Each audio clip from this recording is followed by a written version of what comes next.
জামালপুরে স্ত্রীকে হত্যার পর মরদেহ পোড়ানোর চেষ্টার অভিযোগ উঠেছে। এ ঘটনায় আইনজীবী স্বামীকে আটক করেছে পুলিশ। গেল রাত 1টার দিকে শহরের দড়িপাড়া এলাকায় এই ঘটনা ঘটে। পুলিশ জানায় 15 বছর আগে বিয়ে হয় তাহমিনা আইফুরের। দীর্ঘদিন ধরেই তাদের মাঝে পারিবারিক কলহ চলছিল। এরই জেরে স্ত্রী তাহমিনাকে হত্যা করে স্বামী তাইফুর। এরপর বিছানায় স্ত্রীর মরদেহ রেখে পুড়িয়ে ফেলার চেষ্টা করে সে।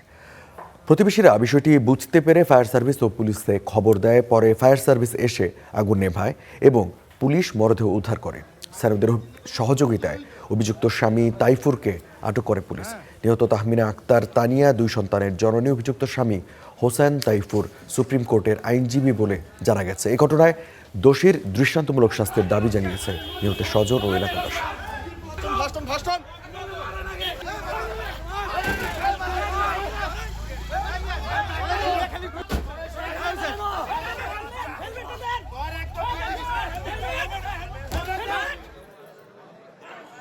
এসে দেখি যে তাকে রক্তাক্ত অবস্থায় বিছানায় আছে।